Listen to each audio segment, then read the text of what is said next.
Apresenta ele. Vamos lá. Peraí, cadê? Opa! É um prazer. Cadê? Você quer que eu apresente, Guga? Eu apresento. O Paulo Valesco, ele acaba de. Deixa eu falar. Paulo Valesco, obrigado pela moral. Para quem não sabe, eu estava procurando, só para narrar aqui, ele é doutor em ciência política, né, pelo URJ, e mestre em relações internacionais. Todo mundo já te conhece. Todo mundo já te viu, Paulo. Eu mesmo sou uma pessoa que adoro ouvir o Paulo. Então é um prazer estar aqui com você. Muito obrigado pela moral. E o dia quente, o assunto que você entende muito, que relações internacionais China e Estados Unidos azedou de vez com essa tarifa de mais de 100%, ou ainda tem tempo para negociar, como falou o Noblar, até meia-noite. Mas você acha que vai acontecer o que daqui para frente? Muito boa noite, Ricardo, Guga, obrigado pelo convite, é um prazer conversar com vocês.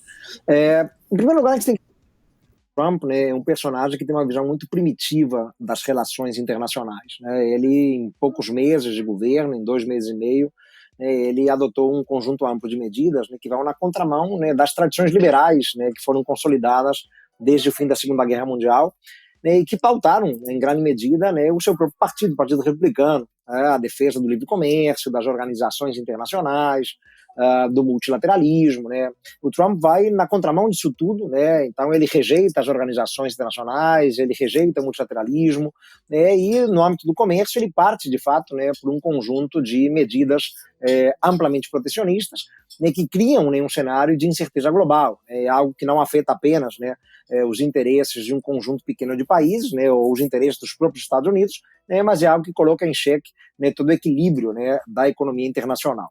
Só que ele se depara, evidentemente, né, com um outro ator, né, de grande peso e envergadura, né, quando pensamos na China, Ricardo e Guga, a gente tem que entender que é já o maior player do comércio mundial. A China tem um peso no comércio internacional superior ao dos Estados Unidos, né, lembrando que a China só entrou na OMC em 2001, né, quer dizer, em um espaço de menos de um quarto de século, né, a China conseguiu, né, se colocar, né, como o maior ator do comércio mundial e é ou o maior ou o segundo maior parceiro de praticamente todas as regiões do mundo. É o maior parceiro dos países asiáticos, né? Tem uma presença brutal na América Latina, é o maior parceiro do Brasil desde 2009, a mesma coisa acontece com a Europa, né? E com os Estados Unidos, né, muito particularmente, né, a China tem um grande superávit comercial.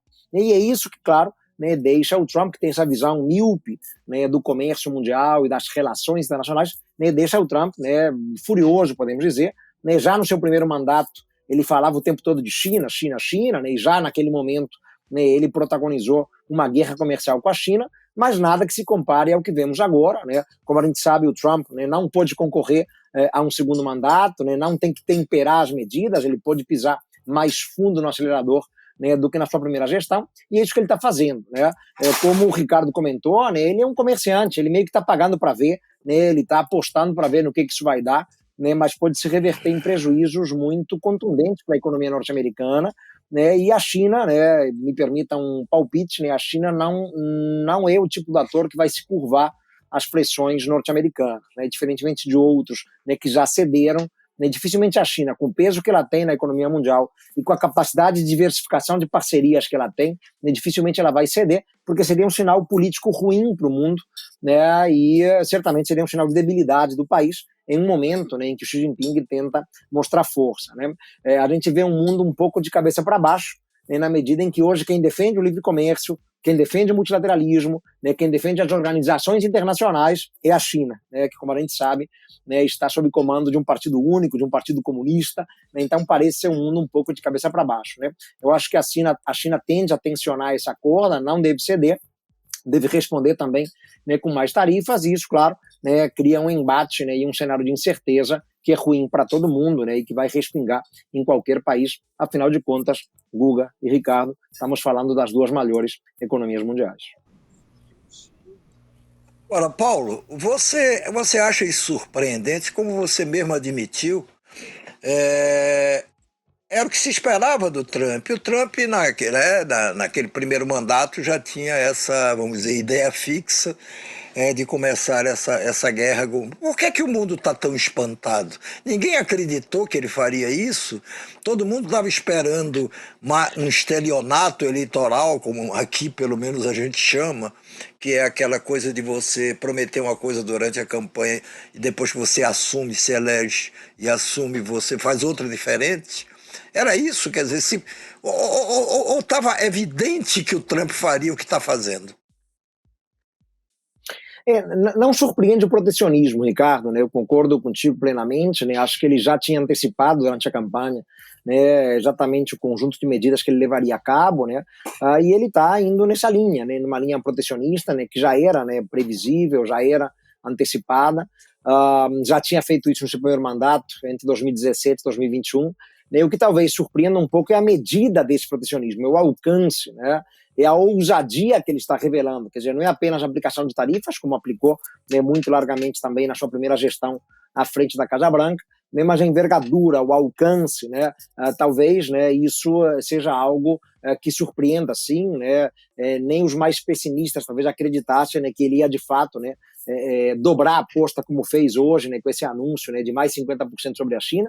Ele já tinha aplicado 20%, né, depois já aplicou 34%, né, no momento em que anunciou o tarifaço na semana passada, totalizando 54%, e agora mais 50%. Né? Isso chama atenção. Né? Ele sabe o peso que a China tem no comércio mundial, e ele sabe, melhor do que ninguém, possivelmente, né, como a China depende, ou melhor, como os Estados Unidos dependem da China, né, para a importação de peças, de componentes. Né? A indústria americana é uma indústria muito dependente da China, né? Produtos semi-acabados chineses são usados, né, pela indústria norte-americana.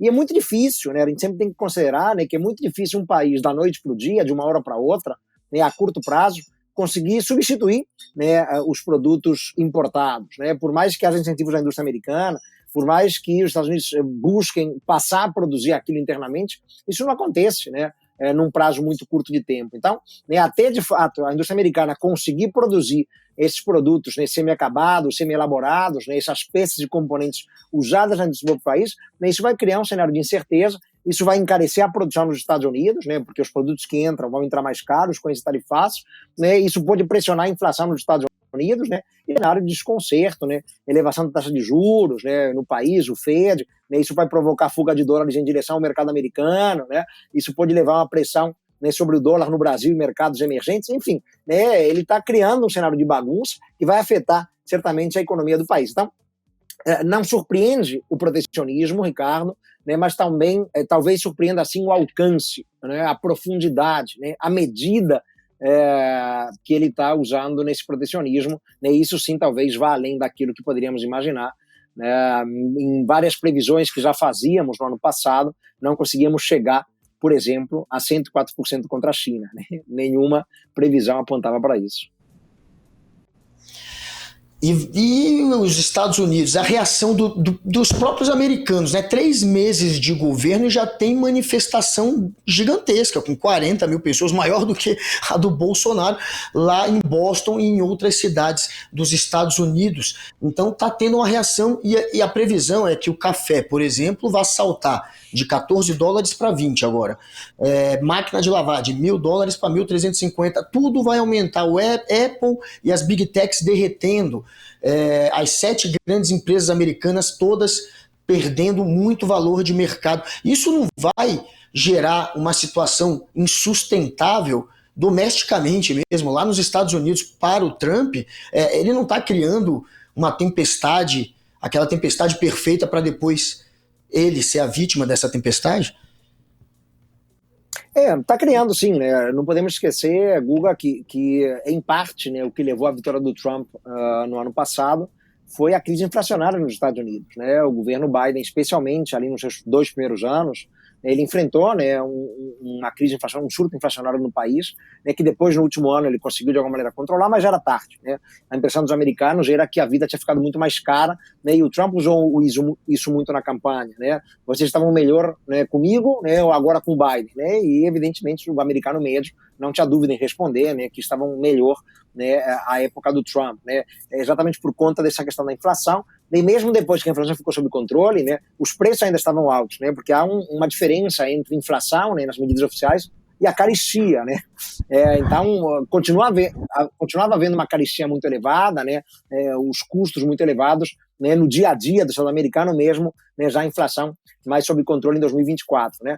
E agora o Trump está adotando um conjunto de medidas, né, que tendem a agravar, né, esse problema inflacionário, né, tendem a fazer com que a inflação volte, né, a aumentar sensivelmente, como já está aumentando, né, os preços para o cidadão médio, para o dia a dia do americano médio, né, vão aumentar, né, por isso, né, que eu estava falando de inflação, quer dizer, haverá uma pressão sobre o preço, exatamente porque muito, né, do que os americanos consomem, né, é importado e muito do que a indústria americana produz depende de peças, componentes e produtos semi-elaborados importados, né? Então, mesmo aquilo que é produzido nos Estados Unidos vai ficar mais caro, porque as peças e componentes vão entrar mais caras, né? Então, isso vai impactar, né, no preço do produto final, que vai ficar menos competitivo, enfim, né, e vai chegar mais caro ao consumidor norte-americano. Então, claro que isso gera uma insatisfação, né, é pouco tempo, né, para criar uma turbulência, né, tão grande.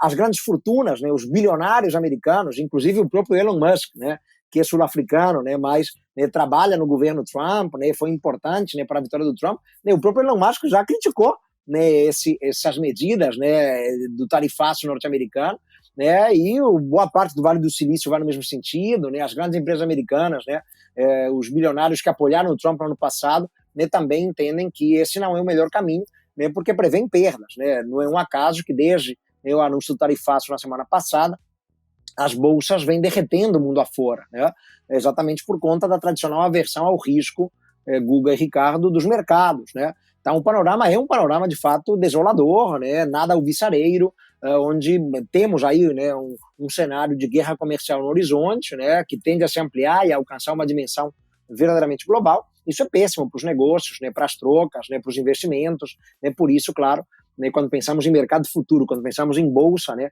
as bolsas tendem a reagir muito mal a isso tudo, né, e os bilionários americanos, né, que ajudaram muito o Trump no ano passado, né, eles estão muito preocupados, né, então tende a haver sim uma pressão interna, né, resta saber até que ponto, né, o Trump é o tipo do personagem que vai ceder a pressões, né, a gente sabe que ele é muito turrão, ele é muito cabeça dura, né, é um personagem que às vezes, né, quando provocado, ele decide, né, ao invés de ceder, decide levar ainda mais as últimas consequências, né. Então, a saber, né, a imprevisibilidade é uma marca do Trump, né, como o Ricardo bem comentou, às vezes ele faz para depois desfazer, né, ele avança para depois recuar, já aconteceu isso em outros momentos. Não sei se será o caso com as tarifas, né, imagino que talvez não, né, mas já há uma pressão interna que não é trivial, é grande, inclusive de apoiadores do seu governo, né, enfim, que foram importantes para a sua vitória no ano passado. Paulo, por último, porque já abusamos muito da sua paciência e já tomamos muito do seu tempo, como é que você vê a reação do governo brasileiro ou a não reação aparente do governo brasileiro? Eu acho que o Brasil ele se pauta em termos diplomáticos, Ricardo, né, e Guga, pela prudência, pela cautela, né? Os nossos diplomatas gostam de falar em pragmatismo, né, do ponto de vista diplomático.